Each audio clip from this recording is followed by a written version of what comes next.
and welcome to Hightailing Through History, a history podcast where two sisters get high and surprise each other with a story from history's vaults of the weird and the wonderful. I'm Laurel. I'm your older sister. That's me. Laurel is my name, and history is my game.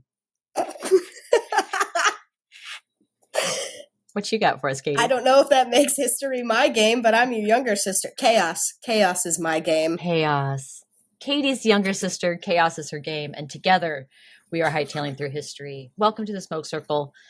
Welcome to our gathering. And Katie, I'm sorry. I'm so tired, but this weed is pulling me through. It's reaching down with its little green hands and pulling me up off the ground. So tired. Just done a lot of traveling today. Oh, that's right. You had a plane ride. I kind of forget about that. Yeah. Got back from Arizona to see our best friends, Kelly and Justin. Thanks so much for hosting us, Kelly and Justin. You can meet Kelly in the History of Sex Part 2. In that episode, she hung out with me and talked all things sexy, post-enlightenment, I think, through present day, that sort of time. Yeah, it picks up in the 50s, 60s. Yes. Yeah. So we had a great time. But yeah, it's like really tiring, when you travel, but I'm glad that I get to hang out with you tonight, Katie, and all of you fine folks. I would hope so. Mm-hmm. It's good. Makes it better, to. Some days, these are the only days I see my sister, so. It's nice to see you. How you doing, Katie? Is. I mean, thank you so much for asking. Mm-hmm. I am fucking amazing. Okay. Thank you for asking.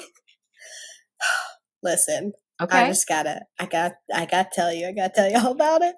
Listen, the greatest thing has happened in the universe. I'm going to let you guess what you think it might be, but my world got amazing.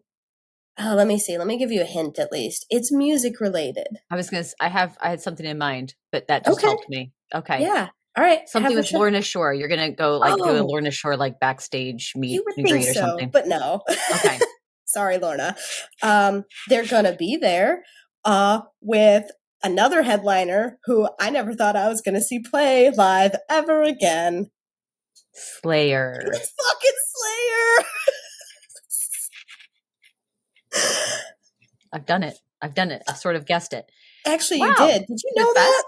No, I just. Oh, okay. I was like, how the fuck did you guess that? I just felt it in my bones. It's my sister. No, I just know you. Yeah, I was just like, I just know this. But Lorna's going to be there on the same day. So the cosmos have aligned. Hades, like in Hercules, the planets have aligned. Mm-hmm. The Titans are about to be unleashed. Mm-hmm. Zeus is going to be toppled. Right. And Lorna and Slayer are playing on the same day. Mm-hmm. I swear to all things possibly sacred in this universe, if they are playing at the same time, heads will roll. It cannot happen. So Louder Than Life Festival in Kentucky, do not, I repeat, schedule them at the same time. Our show, Hightailing Through History, a history podcast where two sisters get high and surprise each other with a story from history's vault. The weird, wonderful. We have a lot of sway. So I think if we if we just have to ask on our show, to not schedule those two acts at the same time. That's all I ask. I think they would do that for us because we're hightailing through history. I hope history so. Podcast. I'm just kidding. Do this for the youngest sister. Do it for our little baby sister. I hope so. It's going to be a glorious day. The good news is, because I'm being as positive as possible here, if for whatever reason they are playing at the same time, and that would be the worst thing ever for me, at least I can always see Lorna again because they're only going up from here. Slayer is retired, and you only have so many chances to see him. So It's going to be great. Oh, well, Katie, congratulations on that. Thank you. I'm excited for you. Like levitating. Mm-hmm. I was so excited. I called our mother and was like, Mom, sent her 6 texts back to back. I'll read them to you. Hold on. Mom, in all caps. The impossible has happened. All caps. Read. No answer. ... Okay, don't get excited or anything. ... Still no answer. It's not like life-altering news to tell you or anything. ... Still no answer. Left unread. I said, this is the part where you're like, what's the good news? And then I sent the gif of this kid feeling grumpy. And finally she calls. She goes, "Is everything okay?" I was like, "Mom, What if I things need weren't you." okay, Mom? What if things weren't okay? Right? She just left you unread for so many messages and was like, it's Well, fine. I found out she was driving, so I will give Oh. her that. But like, Okay, yeah, be safe when you're driving. Sure. exactly. But I was sitting there and I was like, "Mom," I was starting to panic. I thought I didn't matter to you anymore. And she's like, "What? No, why would you say that?" I was like, I'm sorry. I'm no longer the youngest baby in the family, okay? Listen, she's got a grandchild. I don't matter anymore. I used to be the apple of her eye, and now I'm trash. But that's okay. She Oh, got super excited for me, though, too. She good. also guessed Lorna Shore, but that's a fair guessing as they're not retired at all. So, on that happy note. Yeah. On that happy note, yeah, exactly. Let's are you drinking anything in particular? I thought I heard you Absolutely, making I'm it. so glad you asked. So, Okay. I take it you're partaking of wine? Yeah, my box of wine. Boxed Malbec for me tonight, and then also I can't put it on screen. I probably actually shouldn't even put the wine on screen. I'm not really sure how how angry YouTube gets about that sort of stuff.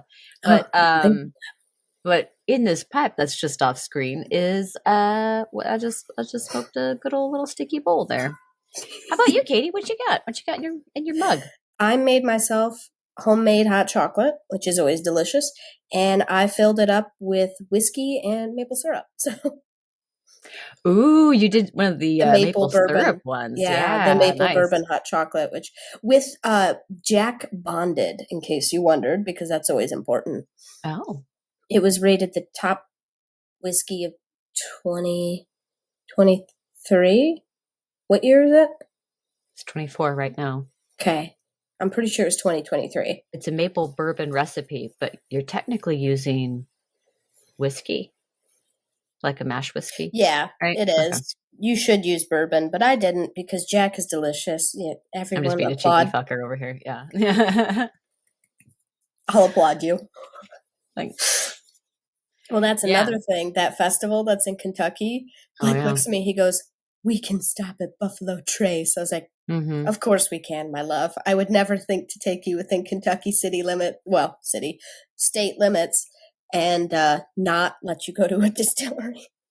Distillery tours are great. They I've are. been on the Buffalo Trace one. I've actually been to the distillery a couple times. Really? Mm-hmm. All right. It's nice. It's a nice. Bougie. I mean, it's not like I drink any of it. I like touch it to my lips and go, "Oh, this is so good," and then I just like casually hand it over to Christian, which you're not supposed to do. But Oh, I'm like, whatever. they don't. I mean, I get my wrist slapped or anything like that. But yeah, I'm like, "Oh, this is so. Here, you can have it. Oh wow, this is so. Oh yay." Oh, it's delicious. My lips are on fucking fire. Buffalo Trace isn't that bad. It's a lower proof. No, it's fine. Yeah, it's just it's all still hard liquor to me. And can't do it. I understand. But you know what I can do? Oh, segue. Look at that. How annoying is that? What I can do is a little bit I'm of ready. bottle leaf grinder and talk some history. What do you I'm say, already everybody? there. All right. This Oh, isn't she's amateur ready. hour. Bottle leaf grinder. Shoot.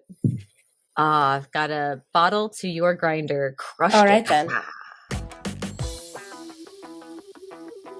Ooh, are you ready, everybody? I am going to bring you all a real razzle dazzle kind of gal today. Okay. Yeah, she's an icon. She's a legend. She's the classic triple threat. She could sing, she could dance, she could spy. Ooh. Just kidding. The classic triple threat is singing, dancing, and acting, but you know, I like to switch it up. She could spy and dance and sing. She's an activist. A little bit of an enigma. Some parts of her life are a bit mysterious, but she was an all-around badass babe, and her name is Josephine Baker. I know the name. Ooh. But I don't know how I know the name. Okay. Josephine Baker. Now, before we get into the story, the life that is Josephine Baker, I want to tell you my sources that I use because when one researches her life, the biggest challenge is to find one version of her story. Okay. So there are many versions, most of it coming from Josephine herself when she would do memoirs and biographies with people and writers. To me, it mostly seems like it's just to erase certain painful details of her early life. Yeah. So there have been biographies written about her, but everyone seems to have a little bit of a slightly different story. So here are my sources. So in case I'm saying anything that's different from what you know, this is where I'm getting my information from. So biography.com's biography on Josephine Baker, a Guardian article about her her being entered into France's Pantheon. There you go. A New Yorker article about how she was a spy. History.com's article on Josephine Baker as a World War II spy. And I also read a book called The Many Faces of Josephine Baker, Dancer, Singer, Activist, Spy by Peggy Caravantes. Part of the Women of Action series. She was born Frida Josephine McDonald on June 3rd, 1906 in St. Louis, Missouri. And I like to think that she was born to razzle-dazzle parents. So I think performance was in her DNA. And the reason why I say that is her mother, Carrie, was a washerwoman who once had aspirations and dreams to become a music hall dancer. And her father, Eddie Carson, was a vaudeville drummer, although there are many iterations of him and his name and what he actually did for a living. So I found that that's one of the biggest things that changes, but it seemed to be across the board more likely the name Eddie Carson as a vaudevillian drummer is more widely accepted. Okay. And so Josephine's born in 1906, and then not too long later, a little brother follows. But Eddie, her father, abandoned Carrie and then the two babies, just up and left. Carrie later remarries, but Josephine's stepfather, he came across as a pretty crappy dude as well. So basically home is never a good situation for Josephine. There doesn't seem to be a lot of love there. And because the family are dirt poor, just absolutely destitute, there's a lot of that extra pressure and stress when there's a lot of mouths to feed and there's not a lot of money to do it with. So basically home's not a great situation for her. And at 6, she starts school. And she only had one dress that she wore every day. She had one outfit for school. She wore it every single day. And the kids would make fun of her for not having shoes or, for only having one set of clothing. But she would turn it around and she became the class clown. So she would always do this face where she would cross her eyes and puff her cheeks out. And it was something she did as a little kid to get laughs.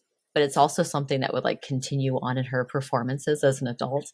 But she would just make little silly faces and little jokes or do some sort of physical comedy, and everyone would start laughing at what she was doing and not pointing and laughing at her. So she's turning it around. And as a kid, she loved putting on little shows for the neighborhood kids. So she started doing singing and dancing and then making that little funny face and doing funny little physical comedy jokes to get the kids to laugh. And she would charge them a penny to come to her little shows, which I think is so cute. But alas, there are more mouths to feed in Josephine's house. And so she has to start working to help support the family. And at 8 years old, she started working for white families as a house cleaner or a babysitter. And this doesn't go well. The first house, the widow seemed nice at first, but she basically, she essentially treated Josephine as a slave and would physically abuse her. She would make her sleep in a box with the dog. She was given just cold scraps of food. It was not a good situation. It was really terrible. And Josephine gets out of there when the woman physically puts her hand in boiling water and burns her. And so she's 8. She's a little child. She's a little baby girl. Yeah. So she gets out of that house. Phew. She goes to a second house. Now this second house seems much better. The lady of the house would let Josephine dress up in her hats and her jewelry and her clothes, and she would put on little shows and stuff like that for the lady of the house and Mrs. Mason. And it seemed like a really good situation. And Josephine would stay in the house, but she kept saying Mrs. Mason, there's a ghost in my room. And she was thinking her room is haunted. And Mrs. Mason's well, it's okay. Don't be scared. If you see this ghost, just let me know. In the middle of the night, she starts screaming for Mrs. Mason, the ghost in my room. Mm-hmm. Turns out Mr. Mason was the ghost trying Yeah. to get into Josephine's room at night. So Josephine I had thankfully a gets out of feeling. there. Yeah. So that's not a good situation. Now, most of Josephine's early life plays out like this. Terrible stories of her taking up little jobs, getting treated like shit, home not being a place where she really experienced a lot of love and safety. It's just not good for all of her early years. And when she's a teenager, she starts waiting tables and washing dishes at a jazz club called the Old Chauffeurs Club. And she's 13, and she meets 25-year-old Willie Wells, who asks her to marry him. I have a lot of problems with a lot of this. And I'm laughing because I'm nervous, not because I think it's funny. So she meets 25-year-old Willie Wells. He asks her to marry him. She accepts. Her mother approves. And the two are married, but it's not long before Willie gets violent with her one night. But Josephine, little 13-year-old baby Josephine, she bottles his ass. He comes at her and she breaks a bottle and cuts his face. And he runs out of the house. She never sees him again. Good. Fuck him. Right. I'm sorry. I know. I was like, no. There's no reason why a 25-year-old man needs to be marrying a 13-year-old or have any interest in a 13-year-old, right? Like there's extremely problematic. Such a problem.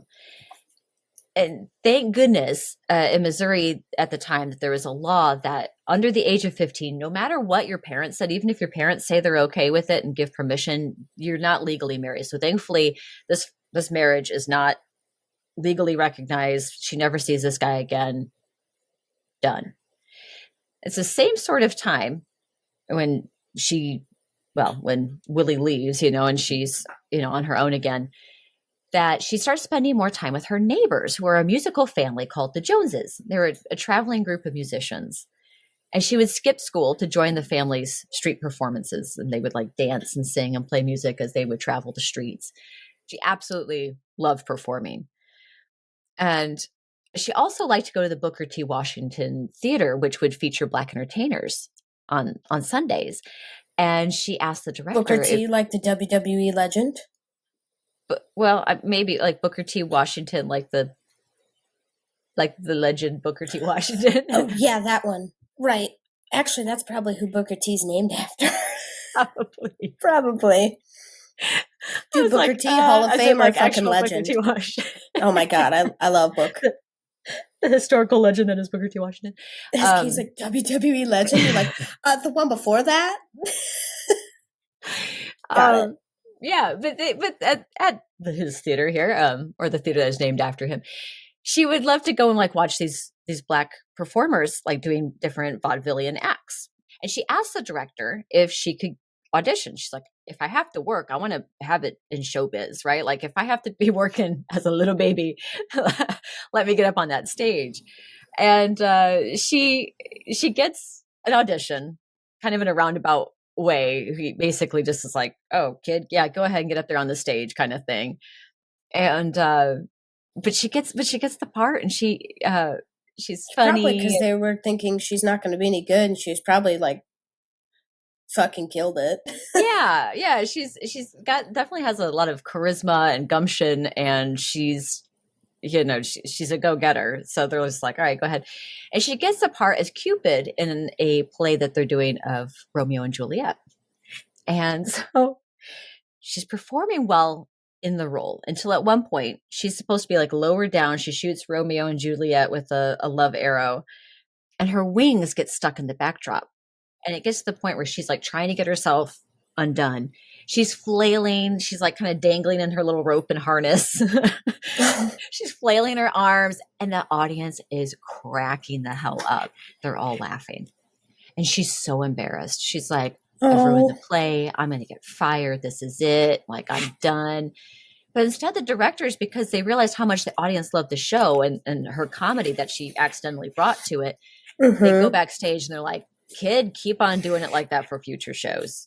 And so that's what she would do. She'd just play this comedic part. Yeah. And so after a while, blues singer Clara Smith, she's a blues legend, by the way, Clara Smith, she comes to town to perform at the Booker T. Washington Theater. Josephine always liking to go to the theater, sees that she's going to be there, but Clara's got this stain on her dress. It's like this white satin dress. And Josephine, having washed clothes and done laundry and stuff like that with her mom and for these white families she's worked for, she's like, I can get that stain out for you. Come with me. And Clara's like, holy shit, you got the stain out. Would you like to, like, she gives her $1 too, which is like the most money she's ever been given. She's like, holy shit, I got $1. What year is this again? Because it would have been a lot of money. We're talking about late 1910s. So we're probably that is a lot of money. 1918, 1919 sort of time. And so she gets $1, and Clara Smith says, hey, do you want to be my dresser and travel with me on tour? She's like, hell yeah, I would love to do that. But in addition to that, the Jones family band, the band that she would hang out with, her neighbors, they're also joining the tour. And also another band that she knows called the Dixie Steppers. So Josephine knows 2 other acts well. So she's like, I feel like this is all aligned and I'm going to go for it. And she accepts the job, and she's 13 years old. She accepts. She doesn't go back home that night. Her sister covers for her. And the next morning, with Clara Smith and the rest of the performers, she leaves St. Louis. Yeah. While on the road, Josephine, keep in mind, she's still 13 years old, like 13, 14 at this point, because it's over the course of like a couple of years here. Josephine and Clara, who's in her early 30s, they have a relationship. Like, not about that either. I don't like, people leave children alone. But anyway, so this is the first, but not the last female relationship Josephine's going to have. That's not the problem. It's the age difference. No.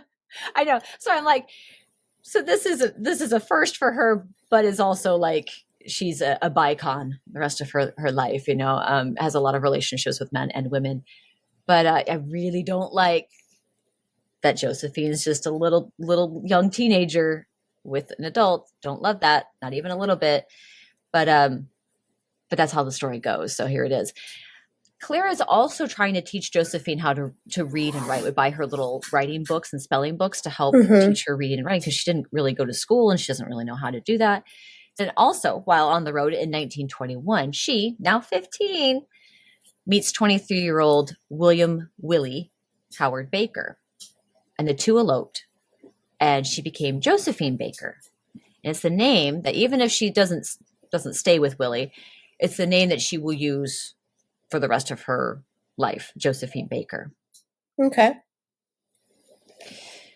While with Willie, she moves in with them. They settle down, and he's nice to her. He comes across always as a good guy. Now she's 15 and he's 23. I don't think that's good at all, but he's at least a nice man to her, and continues to be, for the time that he knows her. But she would continue, instead of like wanting to play housewife, which is what she initially started to do with her shitty first not legally binding husband, whose name I've forgotten, which is good. I can't remember his name now because weed. His name doesn't deserve to be remembered. Right? You pedophilic asshole. Piece of shit. Yeah.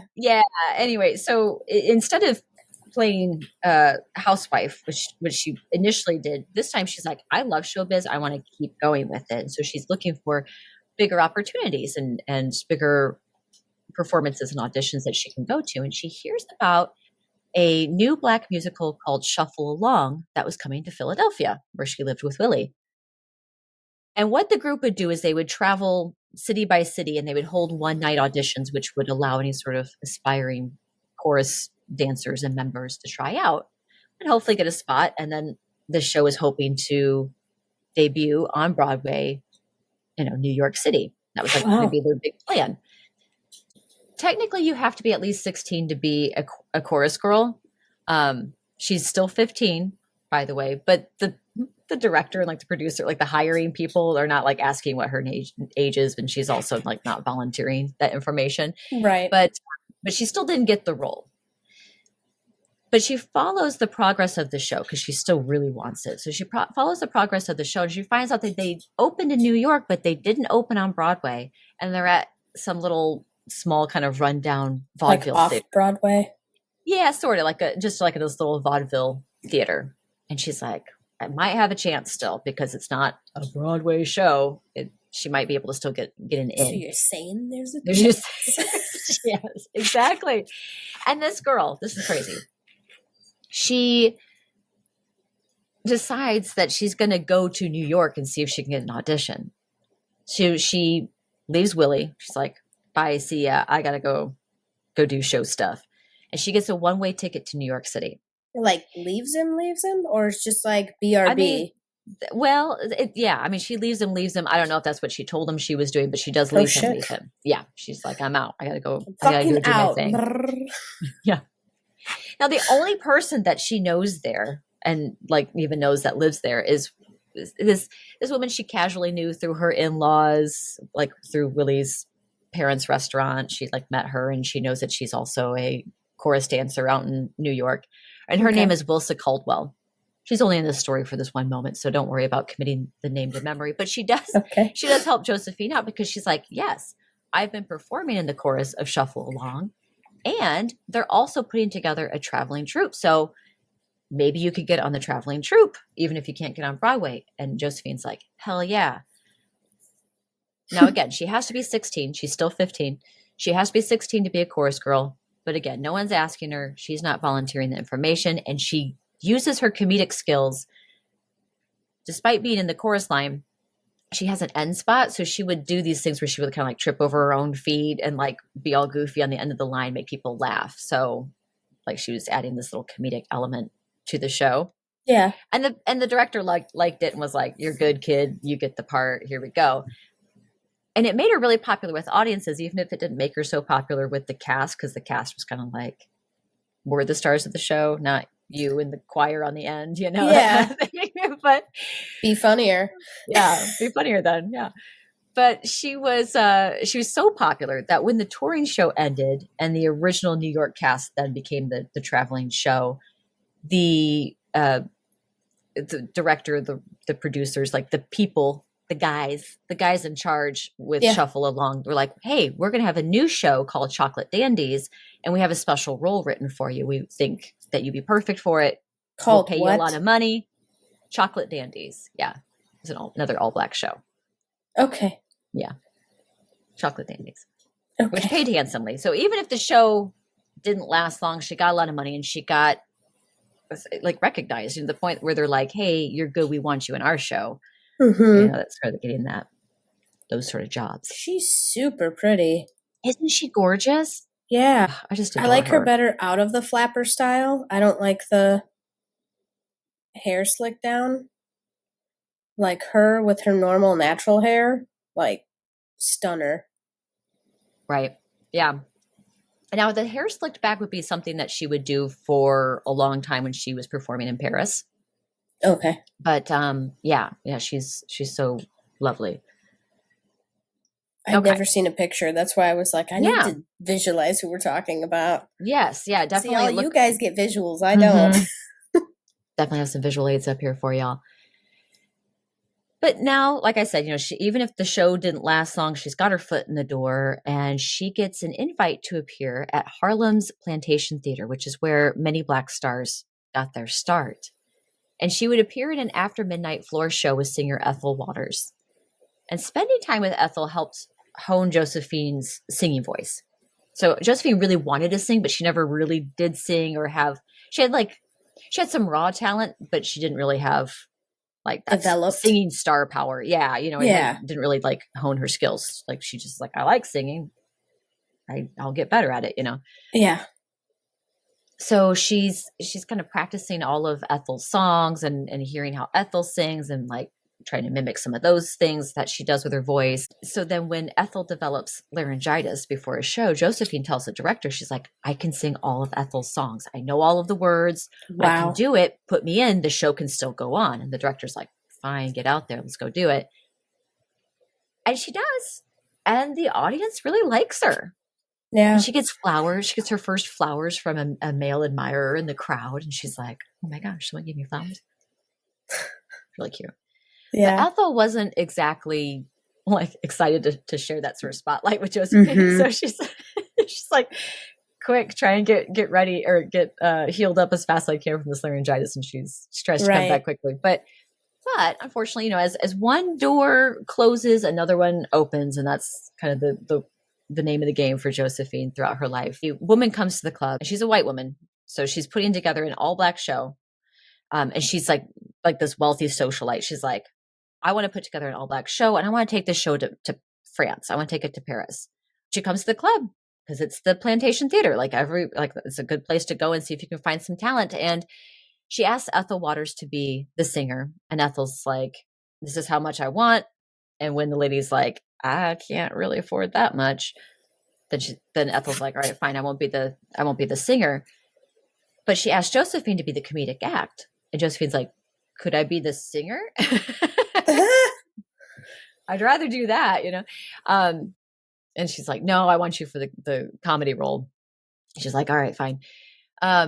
Josephine wasn't exactly sure. She spent some time second guessing herself, but she did actually ultimately accept. And on September 25th, 1925, a 19-year-old Josephine Baker was crossing the Atlantic Ocean, bound for Paris with 24 other cast members. Now, unfortunately, her trip is not without its own problems and heartache and bullshit to deal with. The ship, being an American ship, was segregated, and her fellow class members had to ride in steerage, which can this woman not catch a fucking break? Like you. And then on top of that, there's like a mine scare, and so they were thinking they might have to abandon ship or evacuate. So they're getting everybody ready to jump ship if need be, and getting the lifeboats ready, and getting every in vests and stuff. But they said, "Oh, sorry, you're in steerage class, and also we need to make you're going to have to wait on the ship." So they basically told all the black passengers, or at least all those who were riding in steerage, which I'm assuming they're all people of color, right?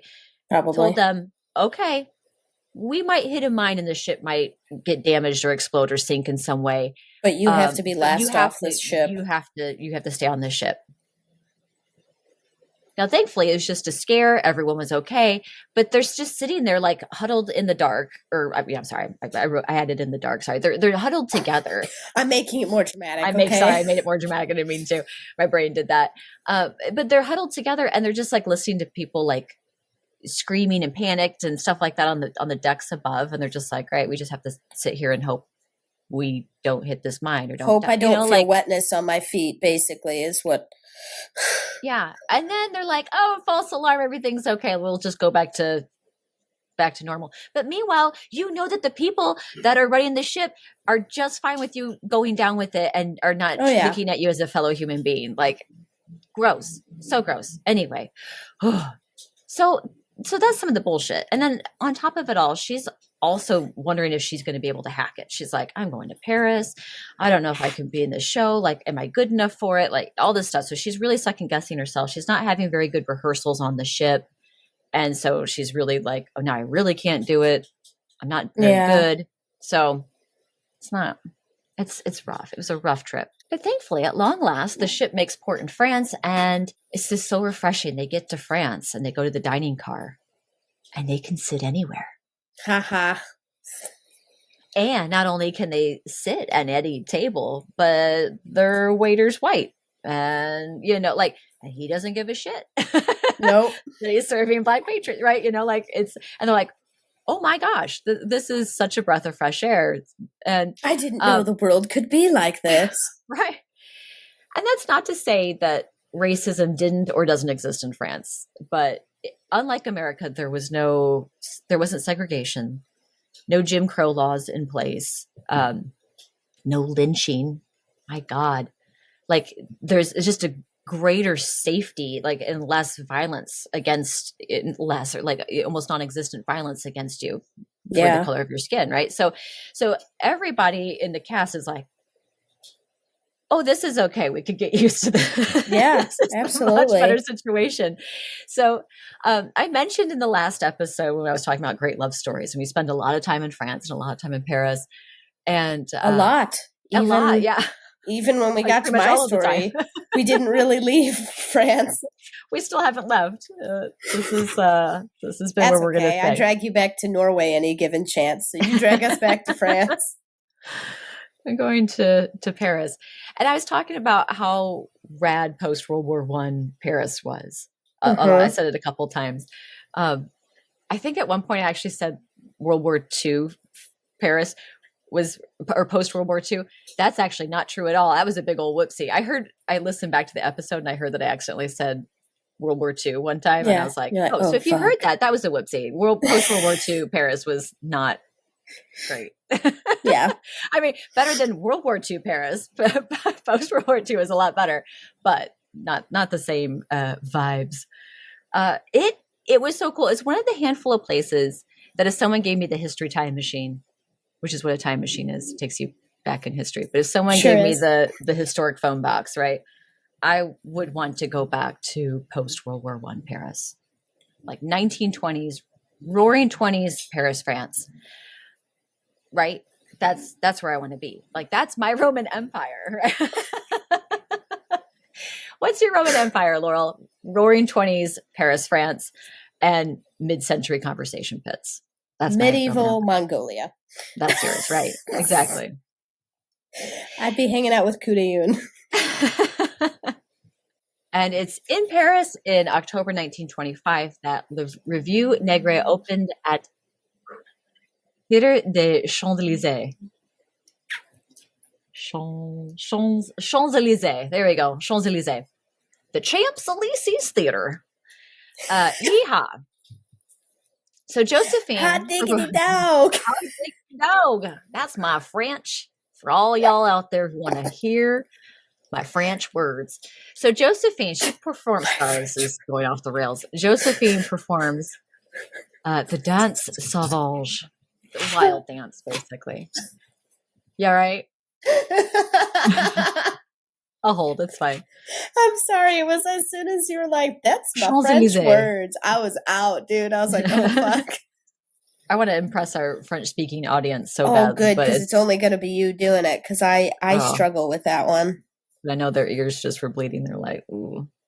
It's at the Theater des Champs-Élysées that Josephine performs the Danse Sauvage, the wild dance. Ooh. Here you go. She is carried out by her dance partner, Joe Alex. I spent so much time trying to think of the physics of this. So see if you get the same thing I get.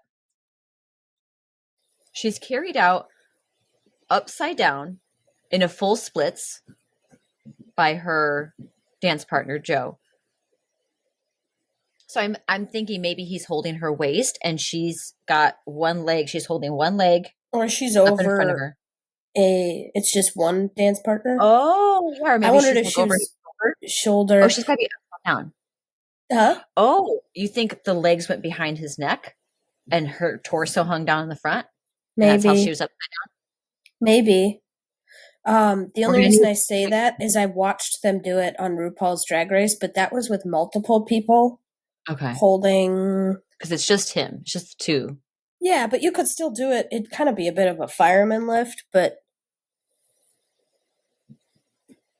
Yeah. Or it's like what you're saying, but is she upside down? She's upside down in a full splits. So he's either got it straight coochie to the face, or he's got her over his shoulder. Okay. Cool. It's probably either the coochie to the face. It's probably the coochie to the face. Yeah. Probably. We would need some artist renditions of what we think Josephine Baker being carried out would look like. So scribble those up on a napkin for us, folks, and send them in. I would be so excited if people @gmail.com. I would love to know what this is going to look like. Lovely it must be to get fan art. I know. What's that like? Let's find out. Let's find out. Now she's also topless. Get it, girl.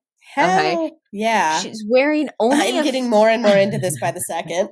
She's got like little satin bikini bottoms on, but it's a feather skirt over it. So little teeny tiny bottoms with a little feather skirt. And then she had the same sort of feathers at her wrists and ankles. Okay. And then he's wearing a very similar thing. Tits out. Fuck yeah. Tits out. Tits out. full splits, upside down. Sun's Probably out, coochie to tits the face. out. Yes. People are like, oh my God, this is amazing. I love this. They were completely mesmerized by her because she was really leggy too. Like, I don't know if you've seen a full body picture of her, but she's got long legs. She just was very like lithe, and just the way everyone said like the way she danced was just really mesmerizing, and it was just really beautiful to watch her move. And people were totally into her. And it was in a performance a year later at the Folies Bergère, the following year, she appears on stage wearing a skirt made of 16 fake bananas. This is probably one of her more popular costumes. You might have seen a picture of this, folks. 16 fake bananas and essentially like a string of pearls, and also topless. And she did a little jungle scene dance then. And people went absolutely bonkers for her. Paris went bonkers for her. Like, people loved her in the city. Like, her fame just was like, whoosh. Loved her. She would dine at fine restaurants. She would wear designer clothes. She went to fantastic parties. This one? That's the one. That's it right there. Nice. Just getting a taste for it. She went to fantastic parties. She was endorsing products. She even opened her own club and restaurant. She had a slew of admirers who just like threw themselves at her feet and bought her all kinds of lavish gifts. And some notable ones too, like Ernest Hemingway and Pablo Picasso and E. E. Cummings and the artists that were in the Roaring 20s Paris at the time. It's a hot place to be, from what I'm understanding. It's a hot place to be. Yeah. Oh my gosh, a hot place to be. And one of my sources even says that she received over 1,000 marriage proposals, but I'm not sure who's keeping tally of that. I'm just going to let them have this one. Yeah. I'll be like, sure. I would believe it because she was such a star. That embellishment is definitely okay. She got like nicknames. I thought I wrote him down. She got nicknames like the Black Pearl, the Black Venus, La Josephine, like the Josephine. I like the Black Venus. The Black Pearl, I mean, for those of us born after 2004, has a very different meaning. One such man who was an admirer, his name was Giuseppe, here we go, you ready? Giuseppe Pepito Abatino, who pretended to be a real Italian count. He's not real. Pretended. He pretended. Do I sense sense a little Prince Ali, mighty is he? Ali Ababa, yeah. Yeah. That's exactly what's happening. He's just passed himself off as an Italian count, and he is Italian, but not a count, and so but people around him know that he's not for real, but like also like Josephine knows he's not for real, but it works for him, and so everyone lets him get away with it. Just lets him get away with his bullshit. Yeah. Right. Like, what can we just start saying like, oh, I'm a countess of something or other, or a duchess, and people will be like, you're not. And you're like, but if everyone around me lets me get away with it to a certain degree, like, do you question enough to be like, I'm the Royal Duchess of Northern Illinois. Who's gonna stop me? Queen of the corn. The corn bows down before us as we walk. I go outside and the corn goes whoosh. Crop circles? No, it's just bowing in designs. What am I talking about? Anyway, let's move on. So I was into it. Thank you. So I'm going to call him Pepito because that's actually his nickname, and also he's not a real count, so I'm not going to call him Count Abatino because no. Pepito he is, but he is like, my darling. Mm-hmm. And he becomes Josephine's lover and manager. And as her fame grew, he's like, and this is not only in France, but also internationally. As her fame grew, he's like, wait, let's get a European tour going. Let's get a South American tour going. Let's do this. Unfortunately, not everyone loved La Josephine on her tour, though. And although Hitler is not yet Chancellor of Germany, his shitty, hateful rhetoric is out and about and in people's ears. He's still talking. Mein Kampf exists. Mm-hmm. And it's finding an audience in Europe, which is scary. And then in South America, well, in Italy as well too, but in South America, the Catholic Church doesn't like her sexy performances, and so she's protested there. So she's protested in various places on her tour. Some people love her. Some people are like, oh, she's like the Nazis. Well, Nazis. They were calling her the Black Devil. During their time, like, oh no, Josephine Baker. And then the church is like, oh my gosh, also the devil because sexy. So because tits. because titties. Right. So it's kind of hit or miss depending. But I mean, some places, I would say overall the tour was successful, but there are a lot of places where she was like, how when you see like footage of the Beatles when they came to like America and stuff, and like the girls were running and crying and screaming after the cars and stuff like that they'd be riding in. I think I've seen one video of it in my music appreciation class. It was sort of like that, where if you've ever seen musicians like in the 60s, I always feel like the British invasion musicians, like the Stones and stuff like that, where you'd see them like trying to get out to their car and like the fans would see them and go like running and like, and then like be all Jonas over the windows. Brothers, dude. Do you remember the Jonas Brothers? Okay. Holy shit. The Jonas Brothers. It got to the point where like on one of like that happened to her where they were like rushing the car, but she couldn't get in the car fast enough. And she had to like climb up to the top of the car. And she's like on the roof of the car and they had to drive away. And she's just like waving and holding onto the roof of the car. And like, oh shit. So she was a star in some places and then like protested in others. Like a massive star. Yeah. But even when, even the cities or the countries where she wasn't as welcomed and there'd be protesters on the street, she still got in a crowd. So the audience would still come, she still sold tickets. She goes back to France, 1929, and she just continues her amazing career because it's going so great. She buys this gorgeous home in the center of France, center of Paris, also in the center of France, I suppose. She decks it out. She buys an estate in the southwest of France.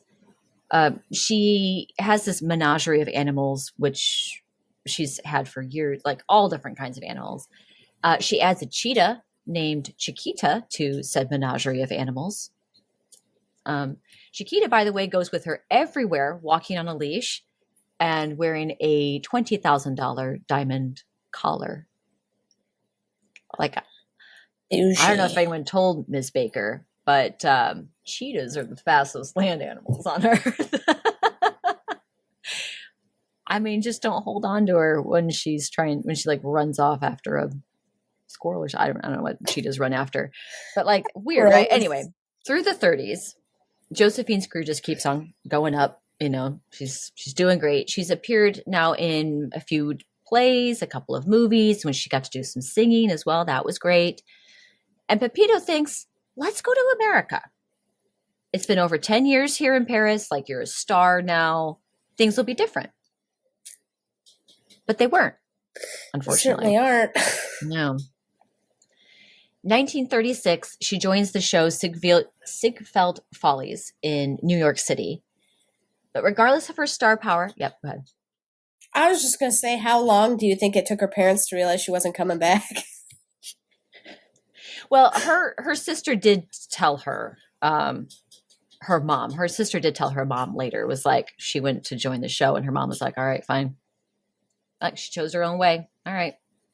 So she did keep in touch. I don't really talk about her family so much. It's probably worth talking about, though. But she does keep in touch. They hit her up once she had money. They were like, hey. No, she keeps in touch with the family. For the most part, they don't do great. But when she does go to America, she does visit her family. Okay. She tries to buy her mom a house, like outright with cash. She tries to buy her mom a house in like a nicer part of town. She's like, here, let me buy this for you so you can like, because when she visits, she sees like they're patching holes in like their little shack, and like it's just not a good situation for him. And she's just like, how are you living like this? She's forgotten, like how bad it was being away from it. But her mom was like, no one has that money to like just buy a house outright. Like so her mom like just refused, was like, no, I don't need it. But then later I did also read that she moved her family into, some of her family members into her house in France later in life. Okay. So I didn't read that anywhere else except in one of my sources. So, but they didn't like chase her down for money. No, they just, I mean, they kept in touch with her via letters, and then would also read news articles about her. So Okay. I just don't really talk about her family so much in this, but it's worth noting. That's kind of what happens. I just wondered if they were like 15 years later, like, do you think she's ever coming back? No. And, actually, when she's in America, also, when she goes to Chicago at some point, which is where her still husband, Willie Baker, is no living. Way. And we visit Chicago in my story, too. They get the divorce finalized, and he's still like, I, as far as I'm concerned, I've always been married to you. I still love you. I'll take you back. And she's like, no, I'm good. Like, I don't want, like, I want to get this divorce. And he's like, well, if you ever do want to come back, like, if, and so, yeah, I was gonna say, he actually is like a nice guy. But anyway, with the show in New York, the Ziegfeld Follies. I don't know why I can't say it. Ziegfeld Follies. Anyway, the show in New York City. You want it to be something else. Yeah, I want to say Siegfried, I think. Yeah, totally. Yeah, Ziegfeld. Regardless of her star power and the tickets that she sold and how much money she had, most Americans were not, white Americans were seeing anything past her skin color. They were still like, nope, can't come in here, can't eat here, can't stay here. Right. She couldn't stay in the hotel. She couldn't eat in the restaurants. Just racism is rampant in the newspapers and like actual, like directly to her face. She doesn't get the best reviews in the show. And so as far as Josephine's career goes, this is something that she marks as like the low point, these shows in New York City.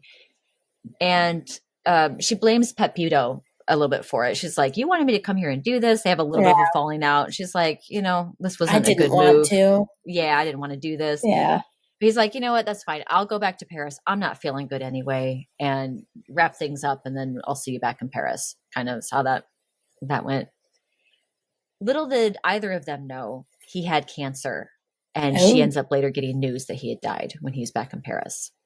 When she returns to Paris again, there we go. She's now in her early 30s. And she has wanted for some time now to settle down with somebody who like actually likes her, who actually really, really loves her, I should say, and have lots of babies. She wants to be a mom so bad. While she's had many lovers, she's not really had anyone that's like loved her and like wanted to commit to her. Mm-hmm. The few times where she thought she might have had somebody that would have stayed with her, a couple of them flat out was like, well, no, like you're the fun girl to have the affair with. Like, you're fun, but you're not marriage material. Or you're black, you can't be my wife. Yeah. Like she got some like outright really sad and hurtful things said to her in those moments where she's like, oh, I see how it is. Great. Cool. Thanks. This is done. This relationship is done. So she so badly just kind of wants to settle down with somebody, that she wants to start a family with. And so she meets Jean Lion, as in rar. Okay. Who is like Maine Lion. And he was a wealthy Jewish sugar broker. There we go. And he's, being Jewish in the rise of Nazism and anti-Semitism, he's not worried about the color of Josephine's skin. He's like, I love you. Marry me. And she says yes. But it's like a flash in the pan sort of thing. Like neither one of their schedules, like him traveling and her shows, really matched up. She finds that we don't know if she's unable to have children or if she miscarries, but this happened a couple times in some relationships where people say like they saw that she was making baby clothes, like knitting baby clothes, but then all of a sudden she would stop. And so people were like, was she not? So it's probably adds to the stress in the relationship too. And then they just kind of drift apart. They don't see each other and they separate and they later get divorced. See ya. He's gone. And I only mention him because not only is he her third husband, and that's probably worth a mention, just to say like, here's a person that was in her life. But when she married him, she obtained her French citizenship. And it's the same year also that World War II erupts in Europe. Tipped off by her now new manager is a man named Jacques Abti. And he approaches Josephine like, hey, your manager says that I should talk to you. I am French counterintelligence, and I'm looking to recruit you as an asset. The whole idea was that because she was famous, the spotlight and fame would be her cover. Yep. Because she was so conspicuous. That, it's actually a really smart idea. It's really smart, right? And she's like, hell yeah, I'll do it. She accepts pretty readily, and she says, France made me what I am. I will be grateful forever. The people of Paris have given me everything. They have given me their hearts, and I have given them mine. I am ready, Captain, to give them my life. You can use me as you wish. And they toast, boom, ting, to France. Dun, dun, dun, dun, dun, dun, dun. Okay. Not only does she, it's like patriotism, right? She loves France. She loves the country. She loves the people. But she's very, very aware that Hitler's war is filled with hate and racism. For one, she's not about that at all. But Gee, I wonder why. On top of that, she is Black. She knows that not only is it the right thing to do, but she knows what would happen to her and many other groups of people that the Nazis hated if they win. You know, there are many, many groups of people that were in the crosshairs of the Nazis, and she knew that, and she recognized that, and she was like, "Not on my watch." Yeah. So she gets started to work, and meanwhile, also, said Nazis have since rolled into France, and they're coming for Paris.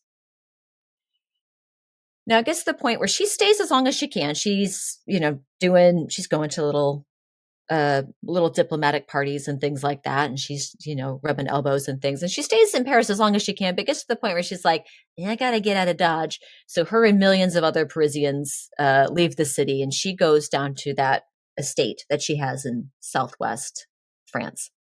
So she goes and kind of hides out there, but she continues working. She continues going to the parties. And she is, she's like writing down little secrets and tidbits that she's overhearing at these parties between military officers, or if she's hearing like military positions, like German military positions, she's like writing them down on little scraps of paper. She's pinning them to the inside of her bra. She's pinning them into her underwear because she's thinking, who's going to like strip search me? I'm Josephine fucking Baker. And they don't, because she's famous. Like no one suspects that she's a spy, and she's like right there, in plain sight. And she's, she's pinning all these little secrets. She's got photographs. She's shoving them down in her pants and her underwear and underneath her dresses and stuff. And I love it. Prison wallet comes in handy. Prison wallet, yes. She makes friends with other people in the French resistance, and they're all networking and sharing their information and passing it along. However, she gets a little on the door from some German soldiers who are like, we have reason to believe that you are hiding members of the French resistance here, and we are coming to check for ourselves. And she's like, and I love it because even though internally she was quaking in her boots kind of thing, she was scared, understandably so, right? She does this whole like put out lady of the house sort of routine where she's like, I mean, fine. Yeah, sure. Whatever. Go look. Like, this is really annoying. I've got nothing to hide. But Josephine's like, I got to get out of France. So she leaves her home in France, and her and old Jacques Abti, they get down to Casablanca in Morocco, in which they have an iconic goodbye at an airfield, and they say, we'll always have Paris. And he said, here's looking at you, kid. I'm just kidding. That's Casablanca, the movie with Humphrey Bogart, not Joseph. Oh, okay. Is Katie sitting here like, what's going on? I thought I was clever. Anyway, but she's got 52 pieces of information on German movement and forces and things like that. And this is so cool. As she's traveling as Josephine Baker, she's written it into her sheet music with invisible ink. Josephine, this is some national treasure shit. Hold on. She's so cool. And then Nicolas Cage showed up to steal the Declaration of Independence. Invisible fucking ink? Really? Yeah. Mm-hmm. Yeah. She does it. And to add to the whole cover, she brings a bunch of her pets with her to Africa or to Morocco. And which is in Africa, yes. But I was going to say Northern Africa. Yeah. A bit more specific. Morocco is like, I mean, it is still Africa, but yes. Right. Yeah. But because that's like the most Josephine Baker star power sort of thing to do is like, I'm bringing a bunch of my animals with me and my clothes and my furs and my, like all this stuff. Right. So I don't know about her furs. I threw that in there. It's probably pretty hot. Probably not wearing fur. Yeah, it gets cold at night. You never know. It's true. Abti, now her lover, they now have a relationship. And I love it. I love how many people are like also that she also has in her bed too. Like, I'm like, yeah, girl, get it. Do your thing. So they're traveling and then suddenly she gets horribly ill. Horribly ill. And she goes through a long series of different medical conditions and diagnoses and infections and then complications from the conditions and diagnoses and infections and scar tissue that's built up that causes another issue. It's a big fucking mess for her. And she ends up pretty much living in a medical clinic from June 1941 to December 1942. Yeah. Like 18 months. During this time, she's also told that she would never be able to have children or like bear children, birth children. Yeah. But she had a lot of company, even though she was ill and bedridden a lot, or at least like confined to this clinic. There were diplomats that would come and visit her. There were a bunch of people from the French resistance that would come and like liaison with her and Abti, and they would pass along information. So she was still working as a spy, even though she was sick. Yeah.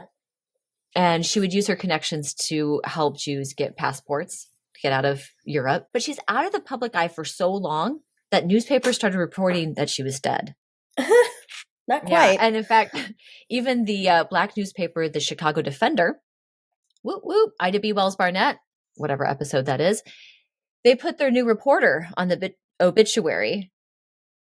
Get this, the same reporter, this brand new reporter who would later become one of America's most beloved poets, Langston Hughes. And he writes this really beautiful obituary, but she hears about her death and she's like, I'm not dead. I'm not dead. So she sets the record straight with the Afro-American paper saying, there's been a slight error. I'm much too busy to die. As she's getting better, Allied forces roll into town, including American soldiers, because now America's in the war. And then later D-Day happens. And so like she's seen the Allied forces come in, better news coming out of Europe. And even though she isn't fully recovered yet, she's asked to perform for the troops. And she agrees. Oh, so now you want to see me perform. I showed up in America. Yeah. None of you wanted to see me at all. But suddenly now you're interested. Yeah. And she says, all right, like I'll do this on the condition that none of my shows are going to be segregated. Yeah. And she said, and this is something she'll continue to do from this point on, but she said, we've got to show that blacks and whites are treated equally in the American army, or else what's the point of waging war on Hitler? Hello. Right? Fucking preach it right there, sister, man. Yeah. So the Red Cross is like, all right, we'll do that. Okay. And she performs for thousands of troops. She would travel across basically just all of North Africa up into the Middle East. And she would just travel during the day, sleep next to her Jeep at night, and she would just perform for all the service people.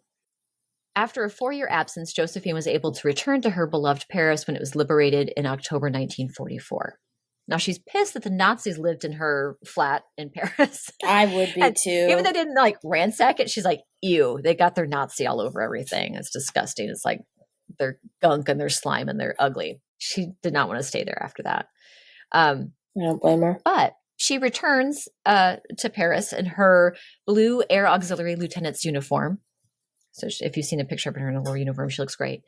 And she was awarded a Cross of Lorraine for her service. Nice. In later years, when her her spy record comes out, because Mm-hmm. that wasn't given up right away. That was something that came out a couple decades later. But after it was known that she did intelligence for that time, she also then received a Croix de Guerre and the Legion of Honor, which are two of France's highest military honors. But the fight is not over for Josephine, because when she was entertaining the troops, she would meet and talk with a lot of Black American servicemen. Yeah. And they were telling her about, how they were getting treated in the army, how they're getting treated back home, the segregation, the discrimination in the armed forces. And she's like, so what are we fighting for then? Like this needs to be addressed. And I will do what I can do to address that. Once the war ends, she spends most of the time at her estate in the southwest of France. And then she marries French orchestra leader Joe Bouillon in 1947.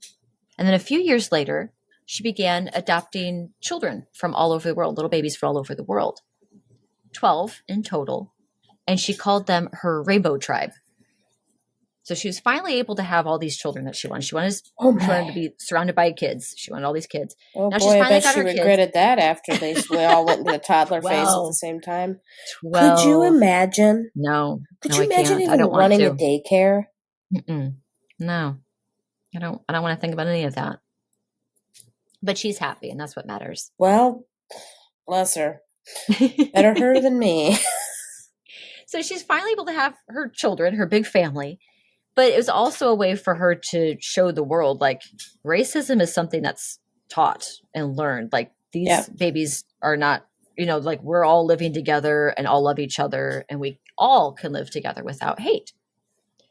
And she carries this mission of equality with her into the 1950s, the 1960s, civil rights movement, right? She frequently would return to the United States to support the civil rights movement and participate in demonstrations and boycott segregated venues or, concerts and events and stuff like that. And she would make a point to boycott them, but also walk out. Wow, that's crazy. Do you ever think about it? Like, within our parents' lifetime, there was segregation. Mm-hmm. That's how recent it is, which is so weird for me to imagine, as a human. That, thought process just doesn't even, hit home, which is probably a good thing. But, well, I don't think it does for a lot of people. And I think, and this is something I've seen from Black creators, and I think it makes a lot of sense, and something maybe because I'm white, I didn't think of it that way, right? Yeah. But a lot of Black creators, especially during Black History Month or Martin Luther King Jr. Day, that they would say, make sure that when you're using pictures of the civil rights movement, trying to find ones that are in color, because when they're black and white, it makes you think of so long ago. When you see something that's black and white, you're like, oh my gosh, it's way ancient, more recent.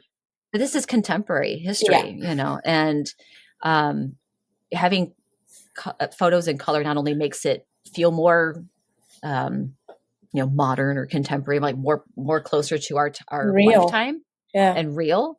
But yeah, exactly. It also shows these historical figures at the center of these movements as real people too. Like when you see a picture in color versus, you know what I mean? You're like, oh wow, look at Coretta Scott King's beautiful green dress. There's a difference in, I think, how people then interpret those pictures. Yeah. And that was a really good point. Relate to it. Yeah. Yeah. And I think that was a really important thing I was seeing from Black creators. So I'm going to pass that along because I think it is really important. It's kind of hard to always find a picture that's not black and white, though. But I try to when I But it's a good thing to think about. I try and find that. Yeah, the First Nations put stuff out like that too. Where I mean, not quite along the same lines, but with the same idea, where they say, "Hey, it might be history, but we are not history. Right. We are still here. Yeah, we are not in your history books. We're not a costume. We're not a mascot. We're not any of these things. We are real, living, breathing people who exist a state away from you right now. Right. And our struggles are still real and still relevant. So it's kind of the same idea. Like you said, it kind of hits home a little more to like really Yeah. see a physical, real person in front of you like that. That's, Hmm. I didn't think Yeah. about that, putting things, color images in. Yeah.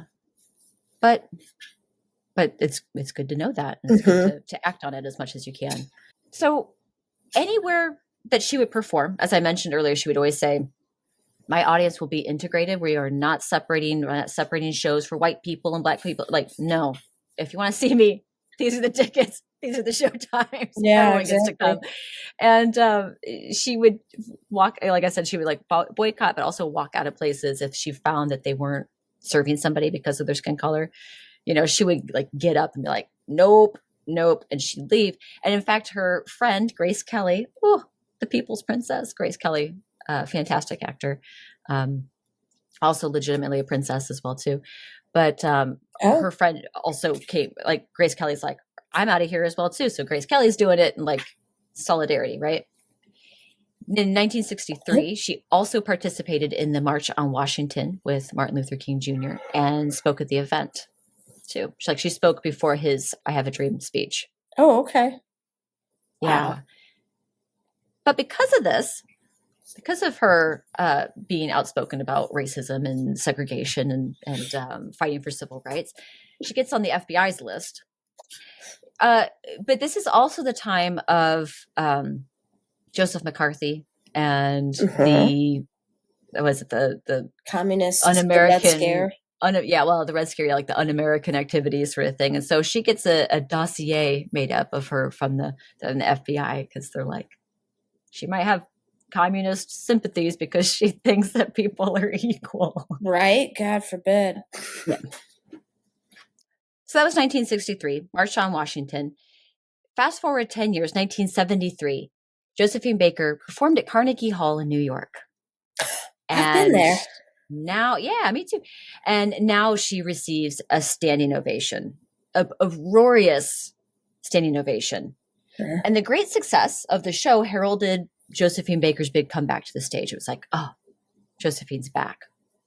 In 1975, she performed at the Bobino Theater in Paris, which was the first in a series of performances that was going to be celebrating her 50th anniversary of her Paris debut. Oh, wow. But sadly, only a few days later, on April 12th, 1975, Josephine Baker, La Josephine, died in her sleep from a cerebral hemorrhage at the age of 68. Her funeral was attended by thousands, and over 20,000 people lined the Paris streets to watch the procession. And she was honored with a 21-gun salute, which was she made her the first American woman to receive French military honors, right? And in November 2021, she was entered into France's Pantheon, which is a mausoleum for France's revered historical figures.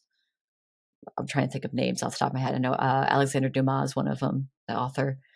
And she is the sixth woman and also the sixth person of color to be entered into the Pantheon. And that's after 5 men. And that, everybody, is the amazing life of Josephine Baker. It's the legendary tale. The legendary Josephine Baker. Isn't she so cool? I started researching her a couple of times. So like I had a little bit of a start on this story because I keep wanting to talk about There's her. a lot. Yeah. But what I really loved about her, about like many things, I just think she's just kind of just a cool, like doesn't give a shit. Like, well, cares a lot. She cares a lot about the good things. She's always on the right side of history. She's very compassionate. She's just not afraid to ruffle feathers. Yeah, she just is like, yeah, I'm just going to go for what I believe in and what I'm going to, like, this is what I'm going to do and I'm not going to get stopped. And I think that's cool. I also really like how I'm trying to try and put this like in a way that makes sense, hopefully. But I like how she like she took back power from these like colonial prejudices and system stereotypes that pretty much oppressed her. Mm-hmm. And they would try, like, even when the press was saying, had glowing reviews of her, it was still. Oh, it's amazing for a Black woman. Right. Yeah, it's an offhanded remark. There's this there's this like fetishizing of her body, like the black body. It's like Sure. this, like, quote unquote, like exotic, or Yeah. this savage woman of Africa. And she's like, I'm American. Yeah, I was gonna say Like I'm she from would have, like, America. Yeah, like they, that does not surprise me at all. yeah, it's like, Yeah, even if when they're saying nice things, there was still like this, like, oh, offhanded this way. wild body is like, Yeah, it's like everybody else's. You just seem to think it's like, are you saying that about white people? Like, yeah, exactly. you get the same you say the same words, but it's performing in France, who was a colonial power in Africa and Oh yeah. in the Caribbean. Like, she used these sort of stereotypes that were like built in for her in the show, and she like reclaimed them and Oh took back yeah. It power did over not them, and I escape think that's really my cool. notice that it was a jungle theme on a lot of Yeah. those. So Yeah. I noticed that. And if there was at any time, especially in her early career, and if there's any time that there was somebody laughing at her or treating her as less than, she would always like use her comedy and her performance to like turn that around and take back the power from that. And I thought that was really cool. I didn't know that much like about that in her performances, but that would seem to be, even if it wasn't explicitly said, that was something I Yeah. kept picking up on. And I was just like, oh, she's just like owning it. And I don't know. Who was it So hopefully that made sense. But that was just something I No, it kept does, noticing. because I it's really that liked same that. idea that, like, I'm gonna quote the Princess Diaries here for a second, but Oh, here they we go. quote a great lady, and it said, what did they say? No one has the permission to make you feel inferior without. No one can make you feel inferior without your permission. It's kind of Yeah. that logic line of thinking. I love that line. Yeah. Yeah.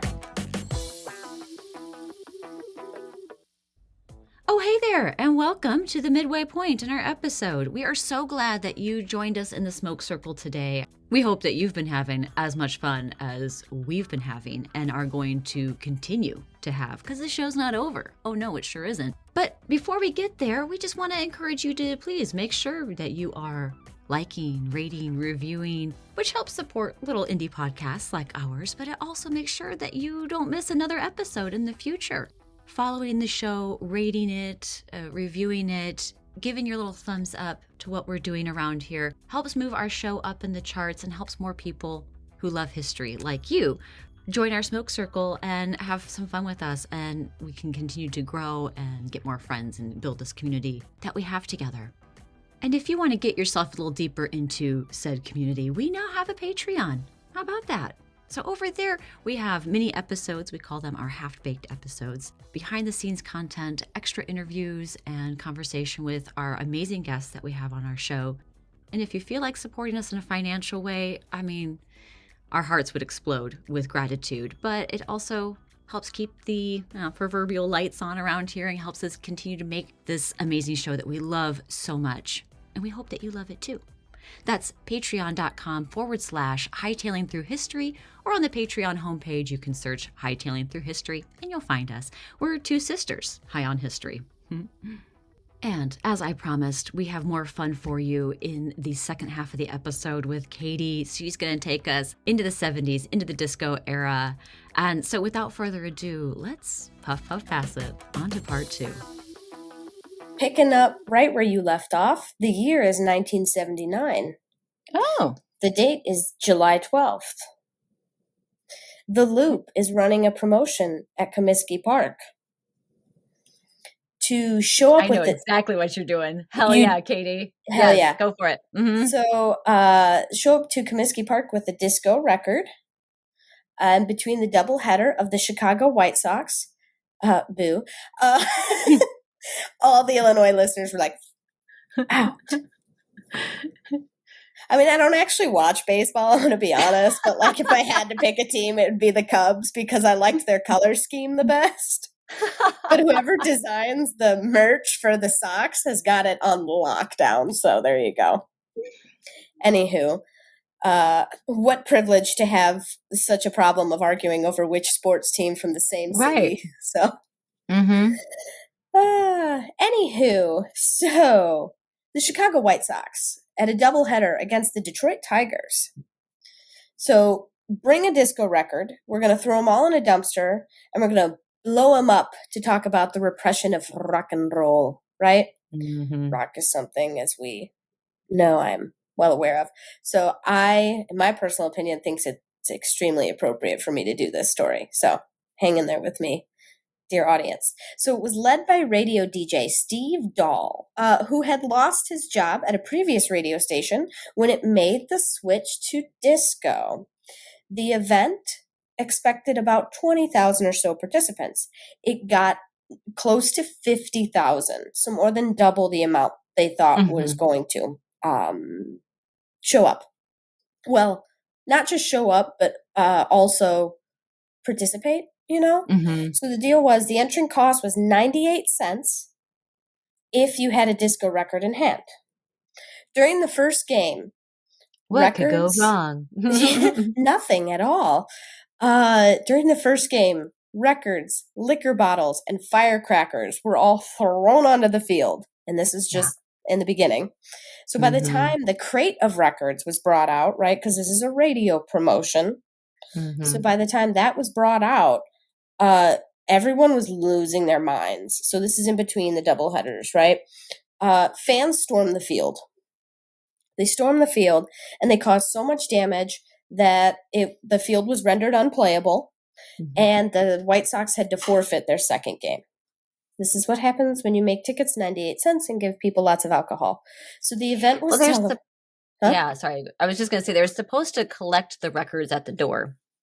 But what happens, there's so many people that are coming in that they just stopped collecting the records and like, whatever, take it to your seat with you. And so basically people were like with them. They were like, really which by the way, I've done.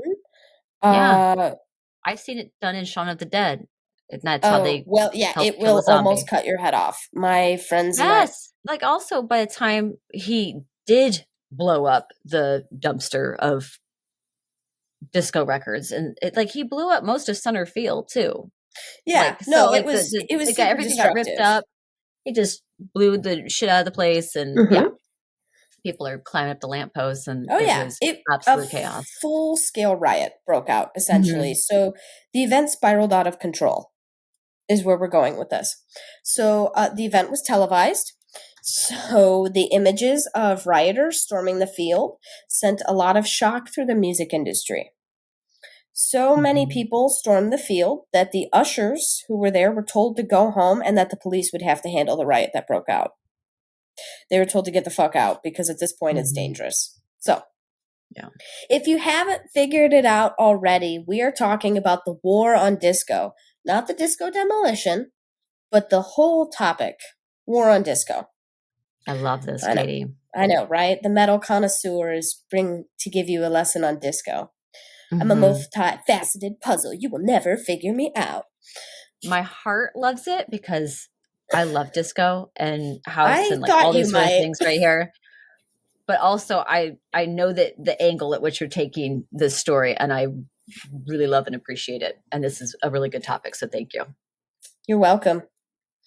And as someone who has an intensely deep love of rock and roll, I think it's only right that I should be the one to tell it. So here we go.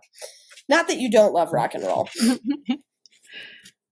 Okay, so to get a grasp on the disco demolition night, we really need to talk about how dominant disco became in the mainstream culture and just commercially throughout the United States. Of the 16 singles that made it to the top of the U.S. chart in the first half of 1979, only 3 of them were not disco tracks. So 13 of them were all disco. The previous year, disco singles had been number 1 for 37 weeks out of 52. So in any big city in America, you can turn on a radio station and catch disco on as many as 5 or more stations. And this wonderful. Is all... I said wonderful. Sounds like my kind of time. Right? The 70s? Oh, yeah. Yes.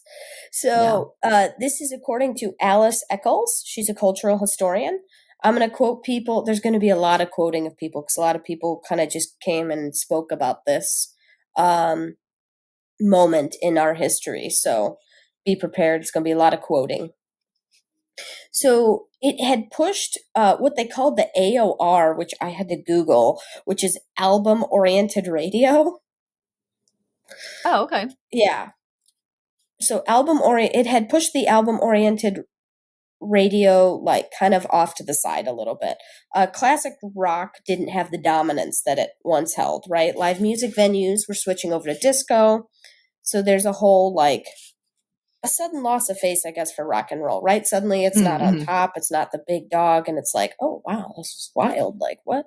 Disco. So Eccles says that disco's dominance was, for some haters, inseparable from issues such as affirmative action. I'm not sure why I wrote that, but initiatives designed to reduce racial segregation in U.S. schools and college, essentially, is what we're talking about here. So what that all means in English is the idea of these things becoming mainstream is to increase integration, right? Mm-hmm. So people are saying that this is kind of a war on this as well. So I'm going to get more into that, right? Everybody Mm-hmm. hang in there. So fear of the disco, she says, was partly the fear that the American identity was no longer synonymous with whiteness, essentially is where this is going. So DJs in Detroit, this was an interesting one, see if you knew this, formed a disco vigilante group called the Disco Ducks Clan. Originally, they were going to wear white sheets and robes, but they were like, that's probably a terrible idea, so they didn't. So, and then there were people like Steve Dahl, who led the Disco Demolition Night, for whom Mm-hmm. disco represented a sort of emasculation, right, is the Mm-hmm. word that was used. So you can't wear a scruffy t-shirt and jeans, so you had to get dressed up. And then worst of all, you were expected to humiliate yourself by, I quote, fucking dancing. Some of the pushback against disco also had a lot to do with feminism. This is why I kept making the comments that I think it's funny that I did this story, because I am very synonymous with the metal and rock and roll identity. I wear t-shirts everywhere. It's rare to see me get dressed up. I'll do it when I want to feel fucking bougie, but like on my own terms, as with everything else in life. I was a cat in a past life. So Disco Demolition Night had an immediate, and I mean immediate and startling impact.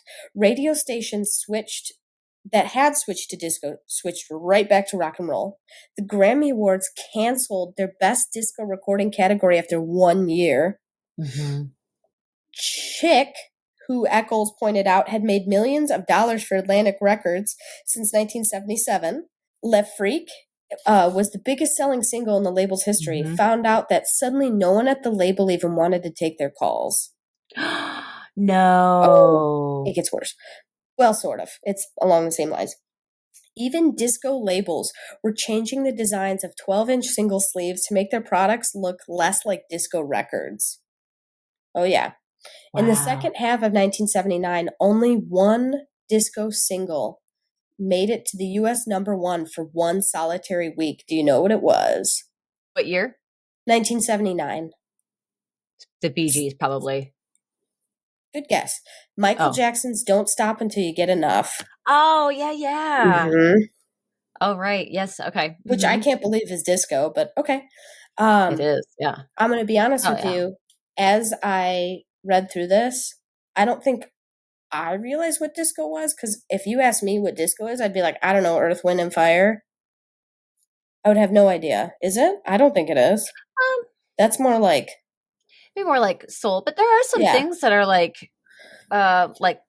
Shining Star, Sing a Song, probably might kind of be part of disco. Okay. Yeah, I mean, it was a lot I had of a very eye-opening experience as to what disco is when I Okay. went through this, Mhm. which I think was a good thing.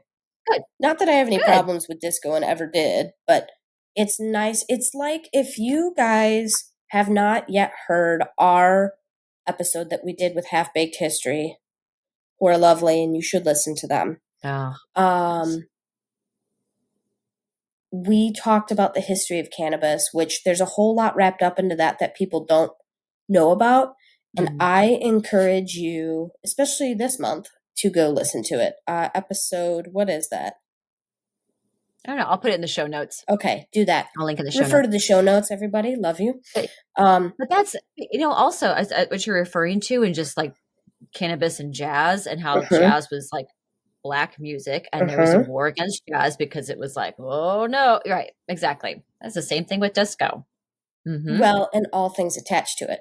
Right. Um, so there is a lot of the rock and roll stalwarts, as they called them in the music industry, were not Mm-hmm. just unhappy but angry and felt that rock and roll was being ignored because black pop music, essentially is what this is, everybody, was dominating the charts. Within a short period of time, Warner Brothers decided that there was no longer a disco department, right? After all these riots and stuff, right? That was a very fearful thing. Everybody immediately was like, whoa, whoa, whoa, whoa, whoa, whoa, whoa, right? We can't have a Wow. country in unrest again because we're never like that. We became the dance music department, and disco was a dirty word. So dance Disco, music, disco, disco, disco, disco, disco, disco. virtually every other label did the same thing. Wow. So, in some senses, the after effects of the disco demolition went on for years. As Eccles notes, the Rolling Stones had frequently toured with black artists, artists that you know and love: Stevie Wonder, Ike, Tina Turner. What's love got to do with it? That's Tina Turner, Yeah, right? for Okay, sure. fuck yeah. Okay, who were Nailed it. warmly received by their audience. But when Prince, by the way, one of the most Oh, underrated guitarists of all time, I will not hear a bad word about him, supported them no. in 1981, he was booed off stage. I'm sorry, people booed Prince? What? That's what I said. Okay. So disco, everybody. Hmm. Follow along with me. I've told you it represents black culture, black people, right? Here's where it kind of evolved from. It actually originated in gay dance clubs in the early 70s, and Mm-hmm. it converted into a mainstream sensation through the 1977 movie Saturday Night Fever, which I never fucking heard of until I did this story. So here we are. So What? Oh, girl. Okay. All right. I was like, John Travolta and his collars and that light up dance floor. Oh, he was getting it. there's a light up dance floor? Girly. All right, well, Girly now I'll girl. watch it. Yeah. The 70s light up dance floor is the coolest. That's The amazing. coolest. Okay, well, so obviously Yep. Laurel knows where this is going. So, Yeah, I'm Saturday here. Night I'm on this Fever, train. disco engendered the simmering resentment from white blue collar kids who weren't cool enough to make it past the rope at Studio 54. I'm going to explain what that is in a minute for those of you who have no idea what I'm talking about, like I don't. The film itself details disco's role as a flashpoint for issues of race, class, gender, and sexual identity, which, by the way, still resonate today. So, all these issues, like we said before, put those pictures in color because it Mhm. still is happening. It's not past history, it's now history. These liberation movements that started in the 60s and 70s were really gaining momentum in the later 70s. This is according to Lisa Q. Wolfinger. She produced a film with Rushmore Denoyer, um, and they basically were featured in it's called The War on Disco, I think, which is it's a PBS thing, which we'll include in the show notes. So the backlash against disco feels like a backlash against the gay liberation movement and feminism because that's all wrapped up in disco. This is where a lot of it started. So when the Gay Mhm. Activist Alliance began hosting feverish disco dances and it abandoned Soho Firehouse in 1971, they routinely packed 1,500 people onto a dance floor. The atmosphere was sweaty and cathartic. Sounds like a mosh Yeah. pit. We're not that different at all. No, you're not. No, you're not. No, well, if Feel only it everyone could see all that. through the music. Get it through the As music. Go. as Alice Echoes writes in her disco history book, Hot Stuff, gay bars, most of them run by the mob, interestingly enough, traditionally hadn't allowed dancing of any kind. But the change was in the air largely because of the ripple effect of the Stonewall Uprising in 1969, which not only is a great year, also important shit happened. Um, Yep. when the regulars at the Greenwich Village, help me, Greenwich. You got thank it. you. Greenwich Village Gay Bar fought back against the latest series of police raids, which is an episode. I don't remember Show what notes. number but it's in But the show show. notes, yeah. You did Superman for that episode. Oh God, what a good one. Okay, so they in 1969, the Stonewall Uprising, they're fighting back against police raids. Soon after this goes down, discos are popping up all throughout America, drawing people from all races, gender, sexual orientation. Everybody was welcome. So some of disco's hottest artists were Black women, including Gloria Gaynor and Linda Clifford, who is a Mm. commentator, I believe, in that PBS film I mentioned. Oh, cool. Many of the in-demand DJs, including Barry Lederer and Richie Rivera, were gay. In its heyday, disco was the ultimate pop melting pot, open to anyone who wanted to move through the night to a pulsating, seemingly endless groove, a source of liberation. The club became this source of public intimacy, of sexual freedom. The disco was a genre that was deeply tied to the next set of freedom struggles that were, she uses a word that I don't know, concatenate. So basically right in line with civil rights, right? Mm. You can't have one without the other. They are the same thing, Hmm. right? Because it was made by these people and it represents them. So an attack on disco is an attack on Yeah. equality across races, not just musical genres, but Hmm. genders too, whatever. Yeah. All the above. Yeah. Exactly. Um, that was a quote by Daphne Brooks, a professor of African American Studies at Yale University. It is both a sound and a sight that enabled those who were not recognized in the dominant culture to be able to see themselves and derive pleasure, which is a huge trope in disco. So all subcultures have their tipping point, right? Discos began in earnest in 1977, that year that brought Saturday Night Fever, smash hit movie. Hmm. Inspired by the movie, middle-aged thrill seekers began dressing up in white polyester and hitting the scene. The same year saw the opening of Studio 54 in Manhattan, which became famous for Hmm. its beautiful people clientele and its forbidding door policy. Yes. There is an image of a crowd outside of the doors on the news, with people being divided into winners and losers, says Denoyer, the War on Disco producer.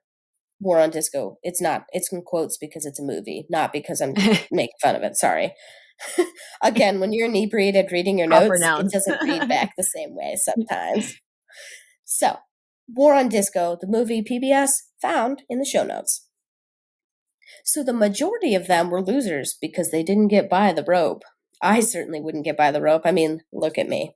So it was an image that spoke powerfully and has certainly encouraged a view of exclusivity. As told by Vince Lawrence, who was an usher and got his job at Comiskey Park at the beginning of that summer, it wasn't an ideal job for a Black teenager, to be honest with you. Comiskey Park was right next door to a neighborhood called Bridgeport. Lawrence puts it was common knowledge that you might not want to be hanging around after dark. There were people there who for sure didn't like you based upon your color. He said the area was so notorious for racism that even one of the White Sox star players, Thad Bosley, I think. It's Bosley. So I think I think it's Bosley. is it Bosley? Okay, so Thad Oh, shoot. Bosley Like Bosley. Yeah. had found his car surrounded by a mob after taking a wrong turn driving home after a game. Star player on your team, by the way. Yeah. The situation only diffused when one of the people recognized him. Yikes. 1970s. Ooh. According to Lawrence, the job had some good perks, though, along with box office attendees, like the ones in the boxes. They were good tippers. Mm. He also got entrance to special promotional events and was really excited to see Steve Dahl perform with his band, Teenage Radiation. And they had a silly little parody that they said, "Do you think I'm disco?" So he's excited about it, right? He has to work. He doesn't go to this just for fun. Mhm. But he said that he liked that about it. You know, if I'm at Mm. work, at least I'm at, because he liked the promotional events that involved music, Yeah. right? It's more fun. Makes sense. So Lawrence realized that something wasn't quite right when people weren't just turning up with disco records, by the way, but by anything made by a Black artist. He said to his boss, "Hey, a lot of these records they're bringing aren't disco. They're R&B, they're funk, Motown. Should I make them go home and get a real disco record? The boss kind of laughs it off and is like, no, if they brought a record, take it, give them a ticket, right? Because they're making ticket sales. Yeah. He laughs. He said, I want to say maybe the person bringing the record just made a mistake. But given the amount of mistakes I witnessed, why weren't there any Air Supply or Cheap Trick records in the bins? No Carpenter's records. They weren't Mhm. rock and roll, right? It was just disco records and black records in the dumpster. Mhm. So it's at this point, as you heard earlier in the story, that the ushers were told to go home and let police handle the rioters. So the ushers are making their way back to their lockers to go home. Somebody steps up in front of Lawrence and says, hey, you, disco sucks, and snaps a 12-inch right in his face. Lawrence says, that's when I started to feel like, okay, they're targeting me because I'm black. I've got a Mhm. Luke t-shirt on, like every other usher here. What's the Mhm. difference between me and the next usher trying to get back to his locker? Right. Because I was one of Yeah. the few African American people in the stadium. Steve Dahl said it wasn't discriminatory. He was an equal opportunities offender or whatever, but Steve didn't invite no brothers to Comiskey Park. So these are the words of Lawrence. Mhm. I've Hold on. heard that interview too. I've read Have that you? one. Now, once you Well, said he's that, I going was to like, come oh, back up, so don't forget him. Ironically, out of all of this, the most revolutionary development actually took place in Chicago, the city where disco supposedly had been killed. Inspired in equal part by the raw disco edits of DJ Frankie Knuckles and European yeah. electronic music by Fad Gadget and Kraftwerk, former Comiskey Park usher Vince Lawrence and Jesse Saunders co-wrote the first house single, On and On, in 1984. Lawrence went on to co-write Farley Jackmaster Funk's Love Can't Turn Around, the first house single to achieve mainstream success in the UK. Meanwhile, the two biggest stars of the 1980s, Michael Jackson and Madonna, you may have heard of them, they were disco acts in all but name. So they Yeah. were still disco. They just changed the look of it, right? Like everything else, so that it didn't. Yeah. So I don't think anyone at the disco level was thrown into deep despair, says Aletti, who was one of the artists interviewed. They had to adjust how the record companies now worked, but it just meant that there's a lot of really interesting music still coming out, and it was still danceable. This is where disco kind of started. Oddball danceable records that didn't need to be called anything. Still, the commemoration of the disco demolition, because it had a 40th anniversary, I guess, in 2019, left a peculiar taste. It baffles me, since Lawrence, this is Vince we're talking about, from The Usher, we live in a different world. Dahl's either incredibly naive or dishonest. The War on Disco also features a 2016 interview with Dahl himself on the PBS, who insists racism and homophobia had nothing to do with that particular display of anti-disco fervor. Demolition Night attendees who were interviewed for the film echo this sentiment. I would not dispute, says Brooks, that that is their truth. But I think one of the insidious ways that white supremacy has done a number on this country is that it permeates every aspect of our cultural lives. People don't want to be told that they're entangled in something that's not entirely out of their control. Yeah, that's exactly it. Yes. So it's important to note that disco did not die so much as that its mainstream forms ceased to be relevant. The music and the culture morphed into other dance-ready genres, including house music, which ironically emerged in Chicago. In Chicago. When you go out and cut loose on the electronic dance music, or EDM as it's often called, you are paying homage to disco, whether you know it or not. The culture and its devotees outlived the cliches. Disco is dead. Long live disco. And, because I can never leave anything on a bad note, shout out to all the black artists who have changed rock and roll for the better and are hopefully undoing that elitist attitude, I like to call it, that was present during the Disco Sucks campaign. Artists such as one of my all-time personal favorites, Jimi Hendrix. Artists such as my other all-time personal favorite, Prince. Lenny Kravitz is going to get his heyday on here. The Seven Dust. Seven Dust has a lead singer, LeJean Witherspoon, also exceptionally handsome, but not that that is important, but if you go and watch, she'll be like, yeah, girl. I'll be like, I know. So he's married though. So you can look from the menu. You can't order anything. So Alice in Chains lead singer is also black. Bad Brains, Body Count, who I've seen live, by the way. I've seen Ice-T and his metal band. Woo! I love that he has a metal band. Isn't that amazing? So funny. I know. It is exceptionally funny. So these are just a few. Obviously, I've not named off anywhere near enough of them, but these are a few to start with, and there is a great list that comes up if you Google it.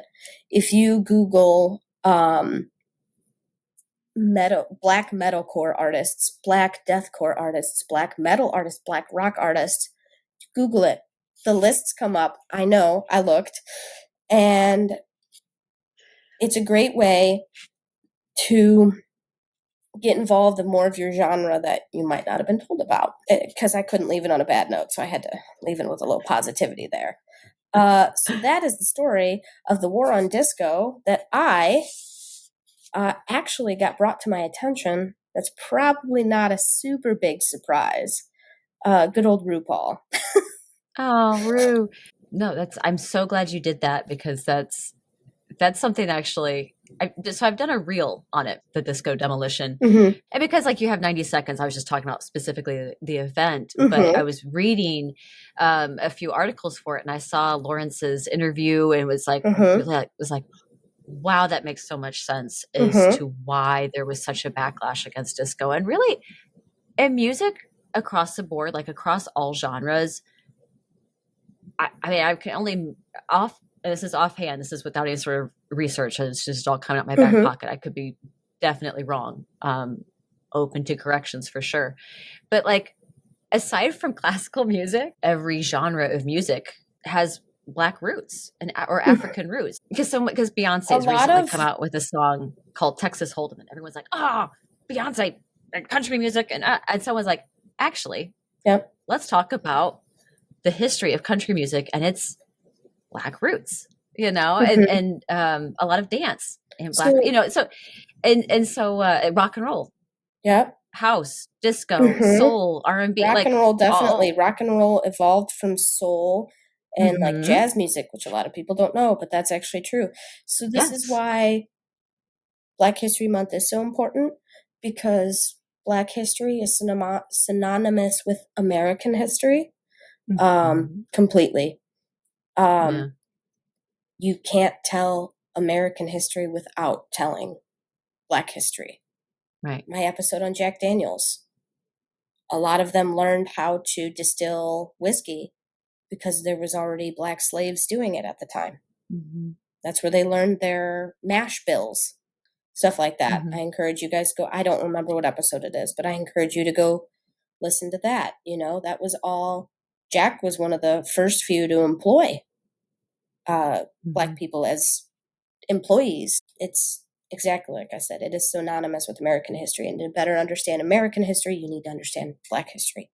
So, I'd like to think that hopefully rock and roll has gotten better. I'd like to say that. I mean, right now, tonight, Slayer, Lorna Shore, both of those are fronted by non-white people. Tommy Araya is a Chilean guy. Will Ramos is a Puerto Rican. Born in America, but they're not white people. So it's. I think the face of it is changing. We are. We're developing, because where somebody comes from, what they sound like, and what they look like, maybe doesn't. It matters in a good way when it informs who you are, but it hopefully matters less as far as stopping you from getting somewhere. And I would like to think that that's true. I hope that that's true. Oh, Katie, thank you. I'm so glad when you said that, I was like, oh, I know what she's doing and I know why she's doing it. And I love it. You got on really quick. I was like, of course she knows about that. You're like, I love disco. I was like, yeah, that doesn't surprise me. Yeah. But it is, yeah. And once, disco, quote unquote, died in Chicago, I mean, it didn't. It just kind of went underground and it went in the Disco, warehouses. my dear, and is the house symbolic music phoenix of music. It died only to be reborn again in a newer way. Yeah, that's So it exactly cannot what die. it is. No, I love that. Thank you so much, Katie, for bringing that, because it is it's like a cool little tidbit of history, but it's like one of those like the more you know sort of things, and like it gives you a greater understand. Hopefully, it gives you a greater understanding of like all the connections in music and between different genres of music and the communities in which it's created in, and which is embraced by, and hopefully people appreciate that. I hope they do. It's giving appreciation and credit where it is due. Katie, thank you. That was good. We had some razzle dazzle for sure. We had Josephine Baker and her jazz club days, or jazz age, jazz club, all these things. And she was such an icon. And then like from jazz age, we went to the mirror ball of disco era, and I just like dazzle, dazzle, dazzle, razzle it, dazzle it, disco, Josephine Baker. I just, it's just a happy episode for me. A happy day. We knocked it out of the park for Laurel. I appreciate what you brought us tonight, and I appreciate this moment that we've all shared together. Thank you so much, everybody, for joining us. Next episode, a couple weeks from now, is going to be we have a special guest to finish things out with, and we're going to do some weird history, and I cannot wait. It's going to be she's gritting her wild. It's going to be bonkers. It's going to be, I mean, pick your adjective. Pick your adjective. We got some weird, wild history, and it's going to close things out for season 2, and then we'll do it all again for season 3, of course. But in the meantime, get money, get high, give love, and long live disco, man. Long live disco.